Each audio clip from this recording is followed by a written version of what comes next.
I've never met a black man who didn't smell like absolute heaven. He always smelled like Gucci, wrapped in Prada, walking next to Louis Vuitton. You know, my mama taught me how to cook, but a black person taught me how to season. Hi guys, welcome back to our channel. In case you're new here, my name is Maren and I'm Maureen. Now, so today we are going to be playing you a video. So there was this trend on TikTok where white people were asked what they love about black people, and most of them really jumped on this trend. So let's see what they had to say, and then we come back and talk about this video. Tell me something positive about black people. Don't even get me started on this. Anything that has to do with soul comes from black people. We got soul music, soul food, and don't even get me started on the women. They'll take you to church, and they'll bring you home, show you what demon time really is, and snatch your soul. Tell me something positive about black people. You know, I'm glad you asked, and I have a single word answer. Cologne. I've never met a black man who didn't smell like absolute heaven.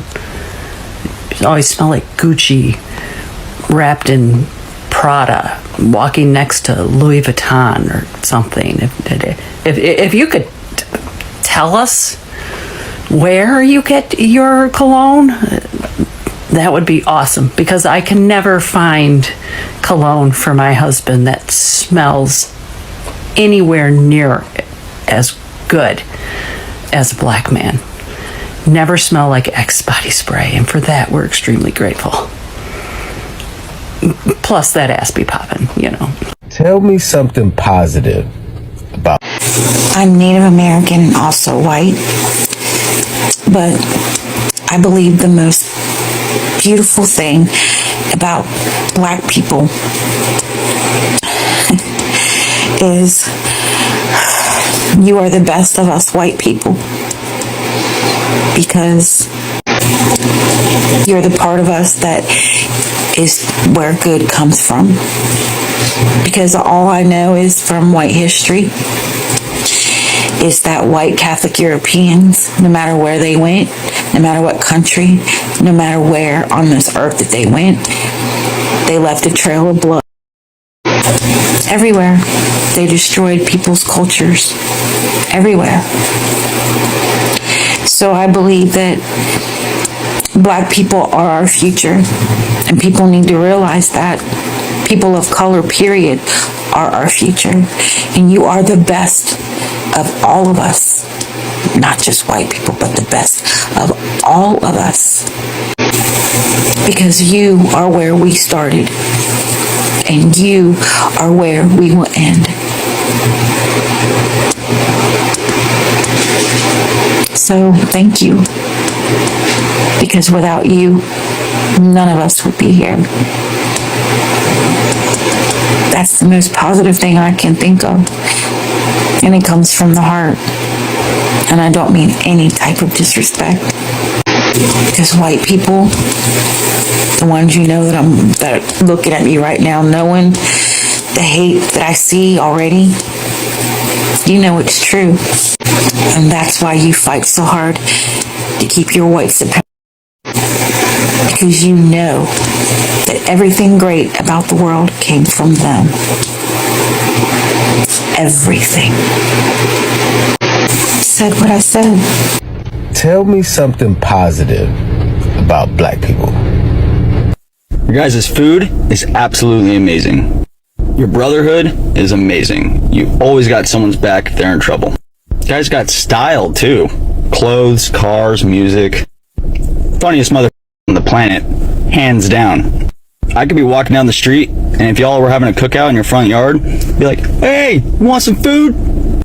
You guys also, for the most part, don't carry any hate in your heart. I grew up in one of the whitest towns in America, Prescott, Arizona.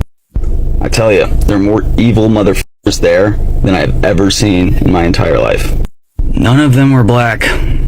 I've also found that you guys are really good at creating solutions to any problem. Like without hesitation. Boom. Alright, well, we're gonna do this, we're gonna do that, we're gonna do that, we're gonna do that, and boom, solved. It takes me 2 days to do fucking a load of laundry. What's positive about white people? Tell me something positive about black people. Musical genius, musical innovator, musical genius that actually surpasses that of Beethoven and Mozart, voice of an angel, funkiest man ever, completely changed the course of music in the 20th century. I could go on, but I think you get the point. I am forever grateful for the gifts that they gave us, and their influence has completely shaped my life. Tell me something positive. Hey, when I was younger, before the Alaska times, I lived in Sacramento for a little bit while I was poor and making no money. I lived in what would be considered not a great neighborhood and was really one of the only white individuals in my neighborhood. I had these two black women, one that lived next door to me, one that lived upstairs from me, and these two women not only made sure that I was welcome to the neighborhood, made sure that I felt safe, made sure that I knew if I ever felt like I was in trouble, that all I needed to do was knock on either of their doors and that they would take care of me. The kindness and compassion for community and the nurturing that those two women showed will stick with me forever. Not all superheroes wear capes. Tell me something positive about black. Everything. I'm positive you guys have better personalities than most white folks.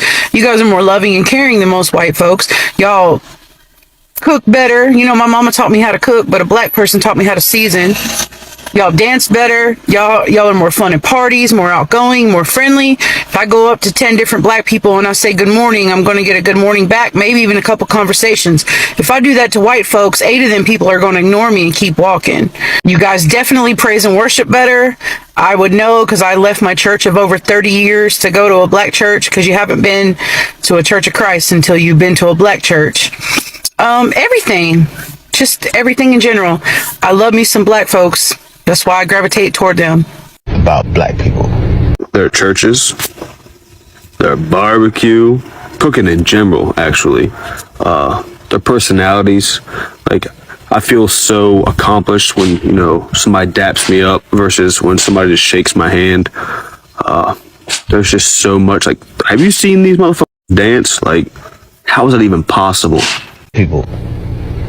Tell me something positive. Brother man, let me tell you, having been to war 3 times, having fought in Desert Storm, Desert Shield, I've figured out that when you're standing in a fighting hall, it doesn't matter what color the guy next to you is, as long as he's pulling the trigger.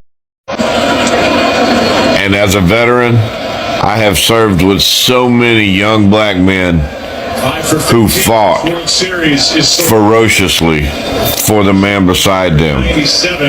So you want something positive? Your black warriors can be the most fierce warriors on the planet. Love you guys, and I've always said we're all green. It doesn't matter what's on the outside. We got to look at what's on the inside. Tell me something positive about black.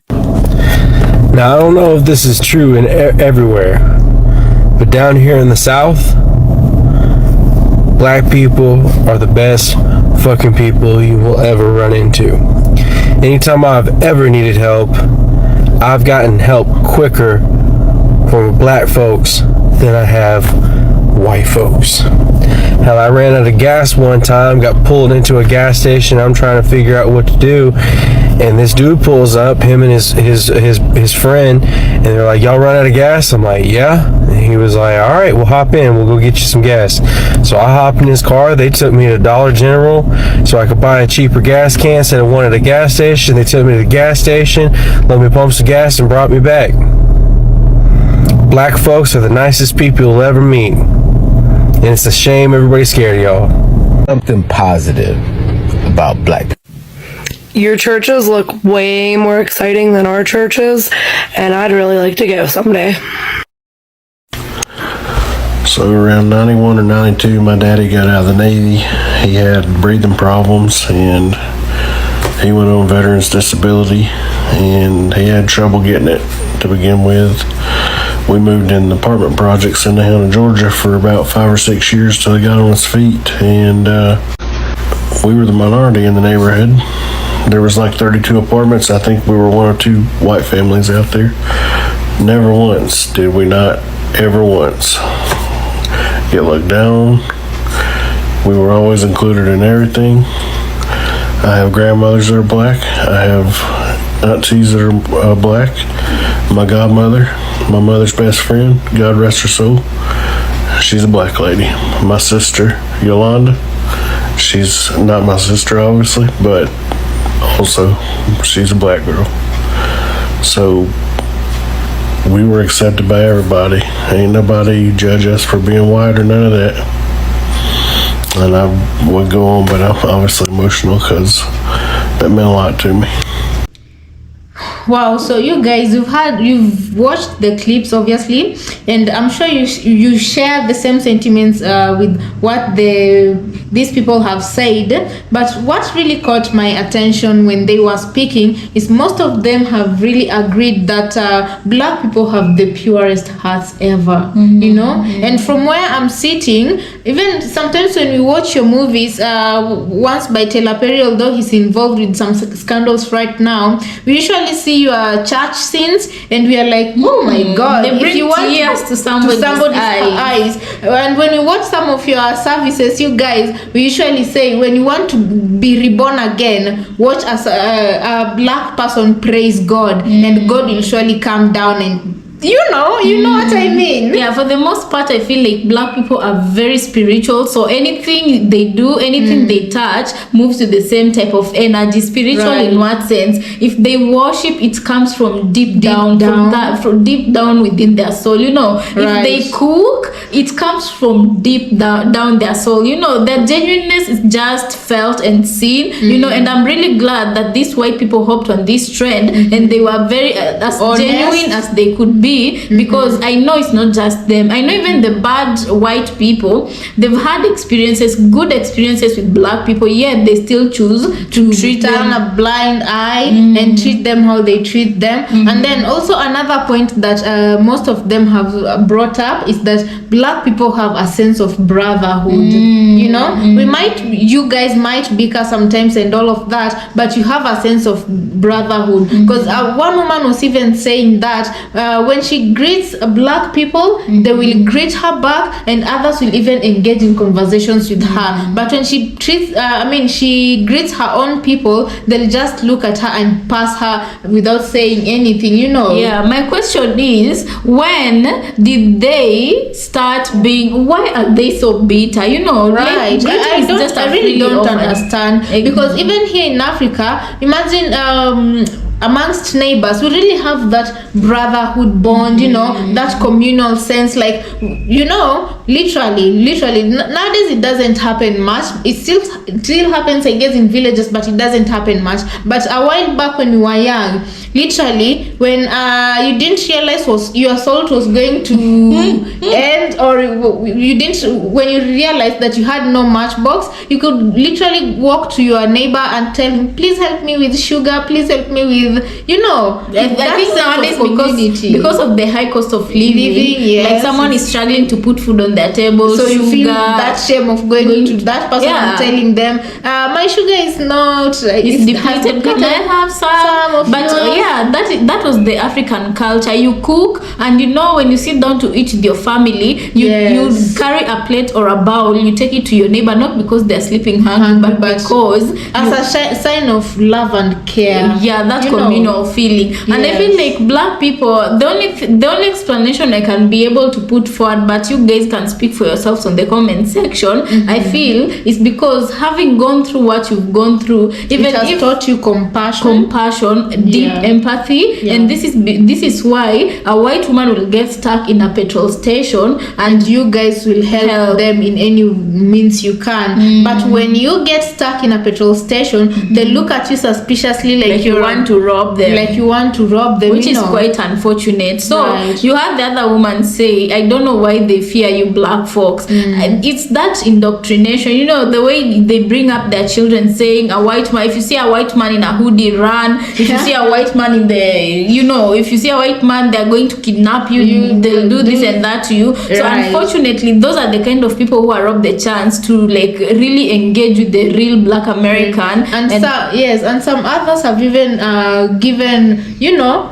for your sense of style. They really appreciated you guys' a sense of style, and from food to brotherhood to sense of style to everything. I was just left to wonder, imagine a world one day where all black Americans find themselves in other parts of the world, including Africa, and America remains a white state. How boring America would be. Oh Lord, people will die. Ooh, I don't want to say that. YouTube, you know, depression is going to get people in America. It remains an always. I feel like black Americans really flavor up America a lot. You guys tell us what you think. Do you agree with me on can you picture this, the flavoring from the music? Yeah, picture this, the flavoring of black Americans, the flavoring of Africans, the flavoring of the Caribbeans, Jamaicans, Haitians, all meet up in one continent, which is Africa. It will be like one big party in Africa. And some people won't like that. They might even send a sitting on your lap in Africa just because you're having more fun than them. Yeah, but like seriously, on a serious note, you guys are good, and for those who are good, imagine keep that goodness in your heart and forever. Your culture is awesome. Your culture is awesome, and no matter even here in Africa, the people who emulate the Black American culture. What do I mean? Do you know African culture and Black American culture are totally different? So if you find an African person trying to dress like a Black American, trying to walk like a Black American, talking like, yo man, what you gotta do? Yeah, because you guys, before we started doing reaction videos, we've done a couple of street interviews, and we've met some very funny Africans, you guys, the ones who like tie bandana in their head. Yeah, really the ones who they are Black Americans, right? And they've never traveled out of Africa. And they're talking like you guys, like, no, I'm saying, so it's good. It's all love, you guys. So yeah, we've even watched a couple of videos on YouTube. Black American YouTubers portraying, these social experiments where one of them goes to ask for gas money from a white person. A lot of white people turn them away, but a colored person, a Black American, or if they go to these immigrants from, should I say, Philippines, or they're just the minority groups that really know what struggle is, they tend to help them more than the white people. Yeah, so I think we leave it at that. And by the way, guys, from how all these people are saying how good black people smell, it just reminded me of something. When we watch your movies, most times black people will refer to white people as they smell like, it's not a nice thing to say, but y'all usually refer to them that they smell like wet dogs. Or but it's not just black people, even their own sometimes tell the other, oh, go take a shower, you smell like a wet dog. So here in Africa, we truly don't understand that term because we've not mingled with a lot of white people. Yeah, but tell us what normally happens. How does someone even begin smelling like a wet dog? We'd like to understand this terminology, and through this, I see why they love how black people smell. Because I feel like for us black people, okay, let me not insert myself. Black Americans, I can imagine the kind of nice perfumes that they normally use, and how come it doesn't work on most white people? I'd like to know that, Yeah. And I'd really like to, if I can get one of these perfumes that people normally talk about. I'm really curious, Yeah. And also, not only getting one of those perfumes that you Black Americans use, I can also like to get close to a white person so that I can sniff that. So that I can sniff them, like, I'm curious. I know how a fish smells like. I don't know how a wet dog smells like, because in Africa, we are not very huge pet lovers. Well, people don't keep. There's a few people keep pets, but pets are there. I've never really had a smell of a dog. But because let's say maybe it's because of our weather, dogs are normally dry. Maybe I don't know if that is a layman's way of thinking, but dogs are usually not all that wet, and the ones that are being washed have never been around them to smell what they smell like. But we'd like to know that. Right. Another thing, one of the clips, somebody from one of the clips was saying, and it's not just her, a lot of them are saying this, that black people are the best of us. And it doesn't matter if we are white, if other races, what, but black people are the best of all of them. Wow, so can you guys just imagine how deep that statement is? Black people are the best of all of us, you know? And she says life started with black people and it will end with black people. And she also went further to say that to some extent white people are aware of this fact, and that is why they're afraid of losing their supremacy, like white supremacy. And it's because they don't want to come to terms with the fact that black people are the best of us, you know? And I don't know if I'm right, I think that for black people to reach to where they were, have a genuinely good heart, is because of a lot of the things they've gone through. They know how being human is. They know what humanity is, compassionate is, you know, how being compassionate is. Yeah, there was a white guy who was talking about him having grown up in a very white area, and he really felt a lot of hate coming from his people, and he felt like, you know, those things that you really feel, and then you just in the environment, right, and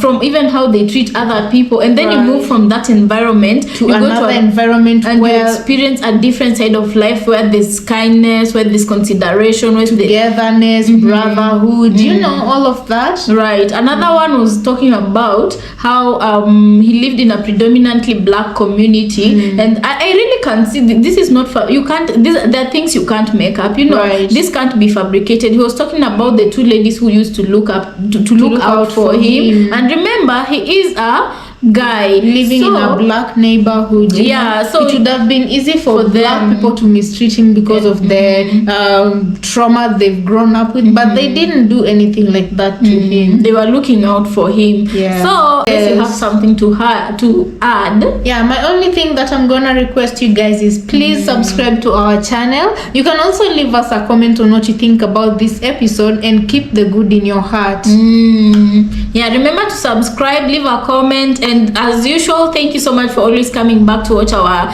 content. If you're new here, we appreciate you for stopping by. Consider becoming part of the family, and turn on the notification button so that you know when we post, because I assure you we have interesting episodes, I believe. So I will leave it at that, and thank you so much for tuning in. We'll see you on our next episode.